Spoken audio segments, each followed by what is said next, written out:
Canal del Congreso, el canal de la Unión, presenta.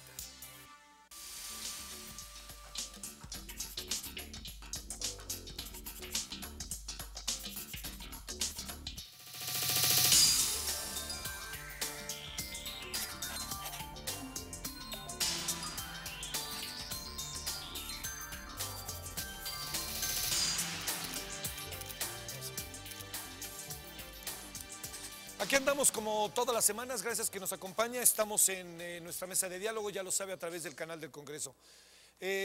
Las diferentes circunstancias que ha vivido el país nos han llevado a plantearnos cosas que quizás en otro tiempo pues, simplemente no las pensábamos, ¿no? Simplemente plantearse el tema de, en este país, una cultura por la paz, una cultura por la no violencia. Pues bueno, a lo mejor lo imaginábamos de manera, si usted me permite la expresión, más doméstica, ¿no? Menos pensada en estas circunstancias como las que vivimos ahora.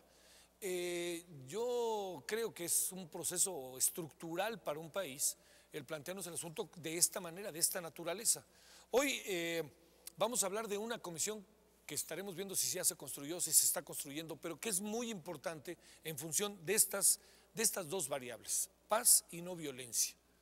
Yo en verdad creo que son temas, no son novedosos para el país, pero que yo personalmente hace 10 años no hubiera imaginado planteármela en el país como tal, porque además es evidente que la globalización nos lleva a una multilateralidad de la mayoría de los asuntos. Entonces hoy vamos a hablar de la Comisión Nacional para la Cultura de la Paz y la No Violencia y además muy interesante porque con un legislador, pero también con personajes que están trabajando el asunto, ¿no? Que están viéndolo y que hay que preguntarse por qué se lo están planteando, por qué crear una comisión para esto, ¿no?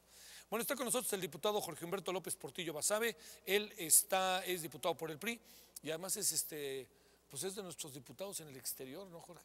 Pues más bien, no, van a decir que no voy a trabajar. Sí. He vivido en el exterior, claro. Soy inmigrante, pero además soy electo por mayoría, por Zapopan, Jalisco. Aprovecho a mandarles no solo un saludo, sino un agradecimiento a la gente que me hizo favor de contratarme con su voto en mi estado, en Jalisco, en Zapopan en particular. Pero sí, en efecto, soy migrante, soy incluso secretario de la Comisión Especial para temas de migrantes. De migrantes. Y tengo algunos otros temas. ¿Y estás indistintamente qué, en Los Ángeles etcétera. y México, en California o dónde? Desde que fui electo, verdaderamente donde estoy es en el DF. Sí. Ya ni a mi casa en Guadalajara, casi a ningún lado puedo ir, aunque a veces la gente lo duda y dicen, ay, sí, ¿de veras trabajan tanto? Tienen mala Pues fama sí. los diputados, ¿no? No nos hagamos. Sí, y sí, los tenemos muy senadores, mala para fama. No hablar nomás de unos. No, más los diputados. Y yo les digo, oigan, ¿saben qué? Yo con todo gusto invitaría a que convivan con nosotros unas 2 o 3 semanas. Es un honor. Pero también te da una ventana de lo que es el país. La Cámara de Diputados, de veras, es no solo de verbo, sino de realidad, la casa de todos los mexicanos, entendida como esa riqueza de pluralidad de ideas. Y como es la casa de todos, pues todos hablan lo que creen que debe ser la casa, ¿no? Es como es la casa, pues ahí se van y dicen Cabe que todo. todo cabe. Pero también es una tristeza que el lugar que por naturaleza, por naturalidad debiera ser tomado como nuestro lugar más íntimo dentro de la representación política de este país, no se sienta así por la gente. Y es importante señalarlo. En el sentido estricto, nosotros somos la representación popular. Pero si tú le preguntas a la gente, oye, ¿usted se siente representado por su diputado? No. Pues ¿por cuál? Ni lo conozco. Sin embargo, parece que está diseñado para que no nos conozcan, porque estamos de lunes a viernes aquí, y los que no vivimos en la capital tradicionalmente, pues tenemos que irles al fin de semana a ver a nuestros electores. Entonces solo los puedes ver viernes, sábado o domingo. Pero si tienes familia, pues divídete. Y si tienes hijos, pues réstale de nuevo. Y si tienes una comisión, pues réstale de nuevo. Entonces, por eso muchas veces no ven a sus diputados, pero estoy seguro que muchos trabajan. Sobre el tema de la cultura de paz... Espérame tantito para que acabe yo de presentar claro, a nuestros invitados y para que entremos y veamos el porqué de la comisión. Se nota que soy diputado, ¿verdad? No sí, iba a soltar claro, el pero micrófono. no te preocupes. Ahora sí que por alusiones personales, como dicen ustedes. Claro. Hoy está también con nosotros Héctor Manuel Vázquez Castillo, él es coordinador de la Maestría en Educación para la Paz de la Universidad Albert Einstein, México. A ver, muy en breve, ¿qué es esto de la... Bueno, entiendo que es una coordinación de maestría en educación, pero en educación para la paz, perdóname, pero sí me resulta novedoso, diría yo, ¿no? Bueno, y de hecho es novedoso en el sentido de que este tipo de planes de estudios en licenciatura o en maestría, en doctorado, no son comunes no solamente en México, sino en América. En España se viene trabajando la educación para la paz desde los tiempos de la posguerra. Sí. Y actualmente existen doctorados, maestrías en diversas universidades, pero nosotros abrimos por primera vez esta maestría y fue tan difícil que tuvimos que alcanzar a llegar a entrevistarnos con el secretario Limón Rojas para que de esa manera pudiéramos obtener algún respaldo. Estamos hablando de hace cuántos años. Nosotros comenzamos a operar hace 15 años 15 ya. años. Sí, teníamos este trámite desde más o menos ¿Y 1990. la Universidad de Albert Einstein está en todo el mundo? ¿Ustedes son parte de ella o nomás está en México? Tenemos un campus en el Estado de México, aunque nosotros comenzamos a operar por parte de la fundación de esta universidad en Monterrey. Ahí comenzó, digamos, el proyecto. Pero ¿Y estamos todavía el hay en Estado de México. Monterrey un campus o no? Tenemos el lugar original donde arrancamos y planteamos más o menos en año y medio, vamos a regresar con la maestría, principalmente. Y para ¿verdad? estudiar esto como cualquier requisito universitario, licenciatura y esto. Exacto, sí, sí, sí. O sea, no hay, es un nivel académico alto, para decirlo claro. Sí, de hecho, y de investigación también. A ver, alto. perdón que me quede tantito. A ver, dime 3 materias de la maestría. Resolución de conflictos, seminario de educación en valores, historia de la idea de paz. Sí, está bien. Pues sí, claro, está. Fíjate, yo no sabía. Claro. Bueno, también con nosotros está Irán Valdés Chávez. Decías, Irán, que eres parte de toda esta coordinación enorme que hay, ¿no? Sí, Javier, muchas gracias por Y gracias por invitarnos. estar aquí.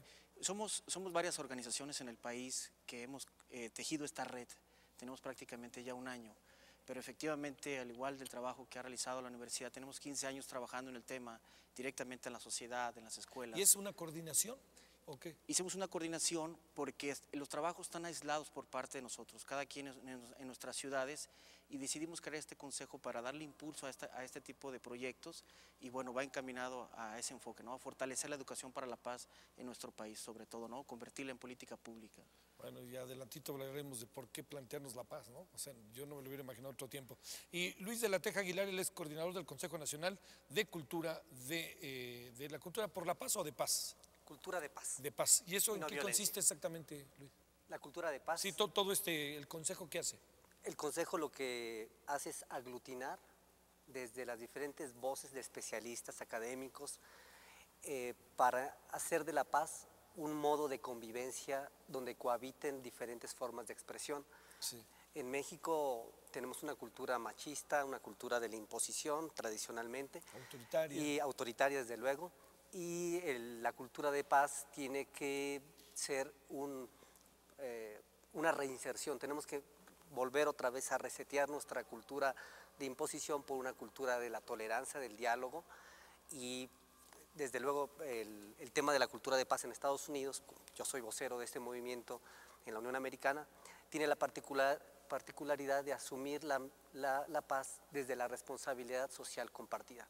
Este país, qué bueno que nos está acompañando el diputado López Portillo, él es un personaje muy influyente en la esfera también con el tema de migración, y la importancia del tema es juntar a diferentes especialistas para alinear esfuerzos y generar un nuevo modo de convivencia. Bueno, a ver, empecemos, Jorge. A ver, yo te diría, digamos, entiendo, retomando lo que decías al inicio, ¿no? Del papel que juega el legislativo, las discusiones que están sistemáticamente ahí, es decir, aunque sea el Senado el encargado de la política exterior, pasa algo importante y es difícil que los diputados lo dejen pasar como tema de discusión, pero te planteo, a ver, ¿por qué en este país hoy, después incluso de lo que tú has vivido, plantearnos esto que se llama la Comisión Nacional para la Cultura, Paz y la No Violencia? Es decir, ¿qué le pasó al país que se tuvo que plantear esto cuando hace 10 años, y no lo digo en términos de añoranza, hace 10 años no era tema? O no era tema como lo es hoy, para decirlo claro. A ver, adelante. Bueno, yo lo que creo es que, y comparto ampliamente lo que dijeron mis compañeros, es que el tema de la paz es un tema de cultura, es un tema de educación. Sí. La cultura es un tema de sembrar algo, esperando que coseche, ¿no? Que germine para hacer una cosecha, perdón.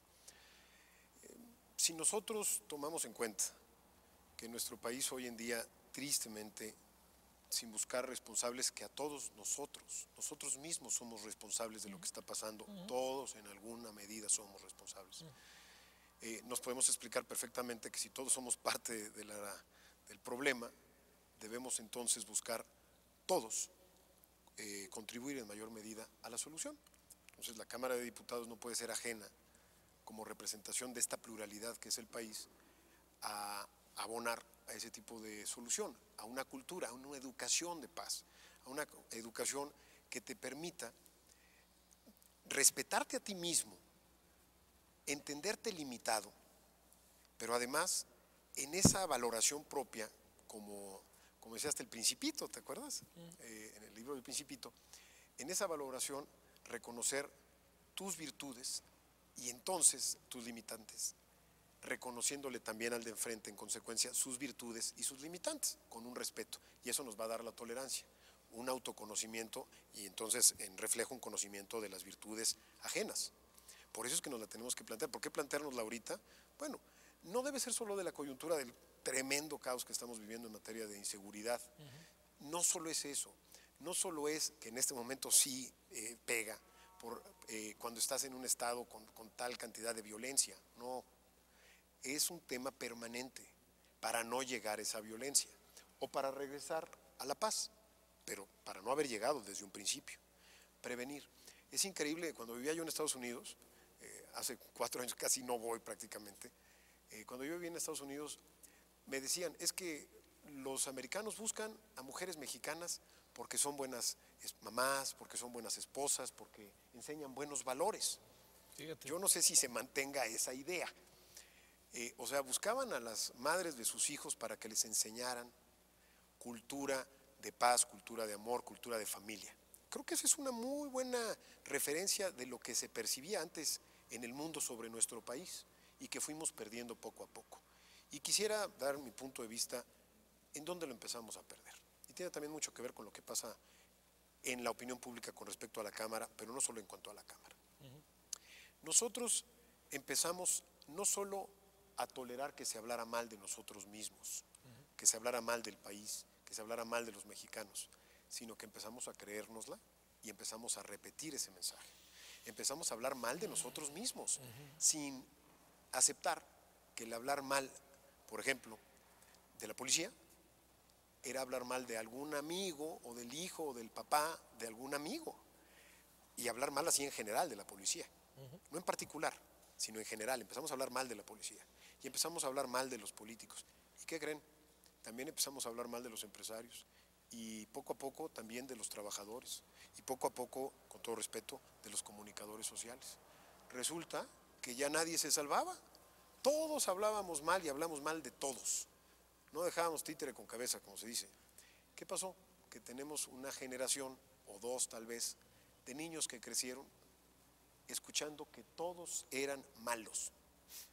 Y subconscientemente, dicen los psicólogos, tenían 2 opciones estos niños: imitar la conducta o rechazarla con fobia. Sí. Es interesante recordar que hoy, no sé si hoy va a salir al aire esto o no, pero hoy es 23 de marzo. 23 de marzo, hace 18 años, una expresión de violencia y de intolerancia de alguien o de alguienes o de algunos le quitó la vida a un mexicano simplemente porque no comulgaba con su forma de ser.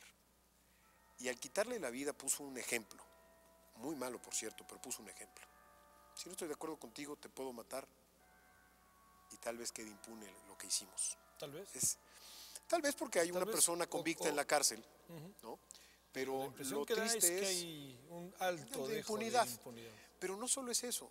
Fíjate que en la mañana yo decía en un programa de radio, también está Manuel J. Cloutier en la izquierda, sí, claro. En la derecha, sí. Y estaba un gran luchador que era compañero de él en la Cámara de Diputados de Donaldo, que era Eberto Castillo.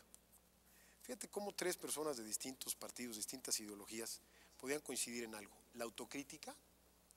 Donaldo, embestido con la candidatura de un partido en el poder, reconoce limitantes y propone cambios.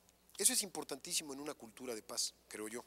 Reconocer tus limitantes desde una posición que muchos hubieran considerado cómoda, no hablar mal de uno.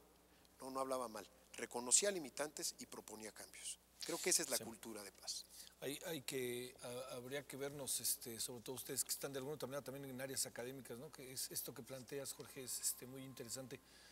Déjenme poner un ejemplo paralelo.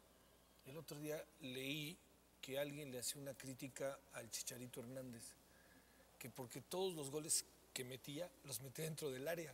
Entonces dije, es una forma de pensar, ¿no? Es algo ahí que nos pasa por la cabeza.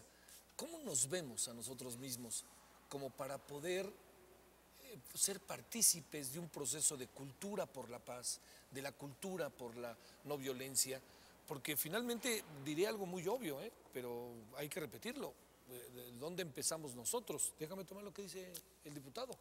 ¿Cómo nos estamos viendo a nosotros mismos y qué diagnóstico estamos teniendo de lo que vemos y de lo que vivimos, ¿no? ¿Qué es lo que alcanzas a ver ahí? Lo primero que probablemente no tenemos son referentes que tienen que ver con cultura de paz, porque los referentes son los que alcanzamos a ver o entre los medios masivos de comunicación o cerca de nosotros, en la familia, en la escuela. ¿Y ahí en qué piensas más o menos? Como que un referente, ¿qué sería, digamos, si existiera como tal? Por ejemplo, te voy a poner un ejercicio que hacemos en el trabajo académico, ¿no? Muy bien. El que las personas puedan en